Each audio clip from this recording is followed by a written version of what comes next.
नमस्कार। प्रस्तुत है आज का चिंतन। जीवन में वर्तमान को महत्व दीजिए और उसका सच्चा सदुपयोग कीजिए। कई व्यक्ति अपनी आकांक्षाओं अरमानों के सुनहले सपनों की रंगीन दुनिया को साकार नहीं देख पाते। जो कुछ वे सोचते हैं वह पूरा नहीं होता, जो कुछ चाहा वह न मिला। ऐसे लोग अपनी इन शिकायतों का भार ढोते रहते हैं और जीवन की सभी संभावनाओं से निराश हो बैठते हैं, किंतु इससे किन्हीं सत्परिणामों की आशा नहीं की जा सकती। ऐसे खिन्न लोगों को अपनी मान्यताओं पर नए सिरे से विचार करना होगा और उन्हें देखना होगा कि हमारी आकांक्षाओं इच्छाओं में से कितनी हमारे लिए महत्वपूर्ण और आवश्यक हैं।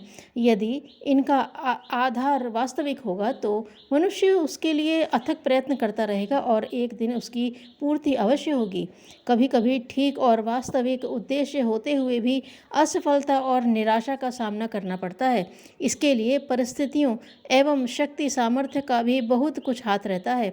परिस्थितियों को अनुकूल पाकर साधारण व्यक्तियों ने भी बड़ी बड़ी सफलताएं प्राप्त की हैं और प्रतिकूल परिस्थितियों के कारण बड़े बड़े विद्वान योग्य व्यक्ति भी हाथ पर हाथ धरे बैठे रहे। किंतु इसका तात्पर्य यह नहीं है कि अपनी उचित आकांक्षाओं की पूर्ति की आशा छोड़ देनी चाहिए। अपनी आकांक्षाओं, उद्देश्यों, दृष्टिकोण की पूर्ति का मापजोख अब तक के जीवन से ही नहीं लगाना चाहिए। हो सकता है कि आगे के शेष जीवन में सफलता मिले।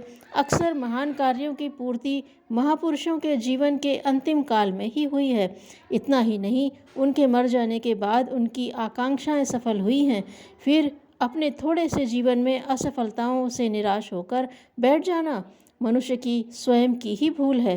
प्रत्येक चीज़ के दो पहलू होते हैं और दोनों ही अपने अपने स्थान पर महत्वपूर्ण होते हैं। रात दिन, उजाला अंधेरा परस्पर विरोधी होते हुए अपने स्थान पर कुछ न कुछ महत्व रखते ही हैं। इसी तरह सफलता असफलता भी है। इनमें केवल सफलता से ही लगाव रखना, उसी में जीवन का सुख समझना ठीक नहीं है। जीवन में कभी कभी सब कुछ होते हुए भी असफलता मिल जाती है, किंतु सफलता की तरह ही उसे भी गले लगाना चाहिए। कभी कभी तो असफलता में ही बहुत बड़े लाभ छिपे रहते हैं। अपने किन्हीं उद्देश्यों आकांक्षाओं में असफल हो जाने पर कई लोगों के जीवन में बड़े बड़े परिवर्तन हुए और जिसके कारण उन्होंने महानता प्राप्त की।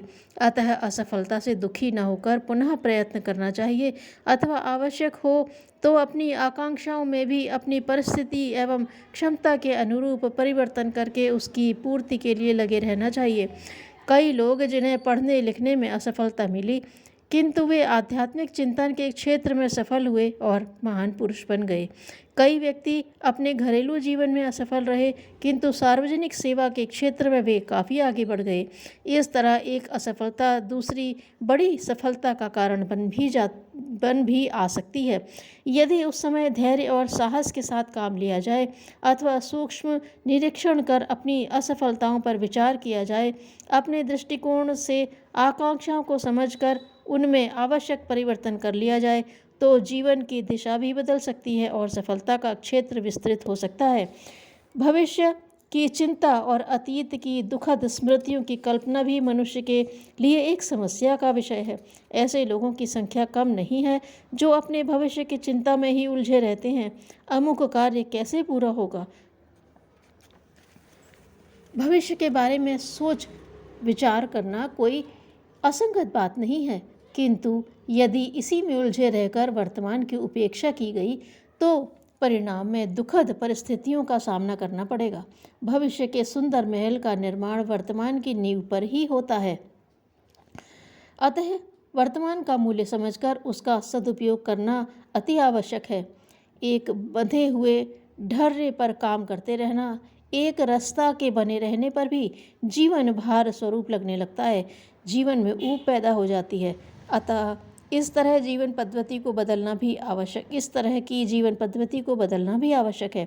इसका अर्थ यह भी नहीं है कि एक मार्ग को छोड़कर फिर दूसरी ओर, फिर तीसरी ओर चलें, अथवा एक काम को अधूरा छोड़कर फिर दूसरे, फिर तीसरे में लग जाएं। आवश्यकता इस बात की है कि अपने निश्चित उद्देश्य दृष्टिकोण की ओर बढ़ते हुए, प्रत्येक काम करते हुए उसमें निरंतर नित्य नवीनता लाने का प्रयत्न किया जाए। उसे अधिक अच्छे ढंग से करने का प्रयत्न किया जाए। प्रतिदिन उसमें नवीनता, विशेषता का संपुट दिया जाए। जीवन के ललित पक्षों को भी व्यक्त होने के लिए पर्याप्त अवसर दिया जाए। इससे जीवन में नवीनता, सरसता, सुख, शांति एवं प्रसन्नता बनी रहेगी। एक दुकानदार व्यवहार शास्त्र की पुस्तक पढ़ रहा था। उसी समय एक सीधे साधे व्यक्ति ने आकर पूछा, क्या पढ़ रहे हो भाई? इस पर दुकानदार ने झुंझलाते हुए कहा, तुम जैसे मूर्ख इस ग्रंथ को नहीं समझ सकते। उस व्यक्ति ने हंसकर कहा, मैं समझ गया, तुम ज्योतिष का कोई ग्रंथ पढ़ रहे हो, तभी तो समझ गए कि मैं मूर्ख हूँ। दुकानदार ने कहा, ज्योतिष नहीं, व्यवहार शास्त्र की पुस्तक है। उसने चुटकी ली, तभी तो तुम्हारा व्यवहार इतना सुंदर है। दूसरों को अपमानित करने वालों को स्वयं अपमानित होना पड़ता है। पढ़ने का लाभ तभी है जब उसे व्यवहार में लाया जाए। विवेक हमारा सच्चा मार्गदर्शक है। धन्यवाद।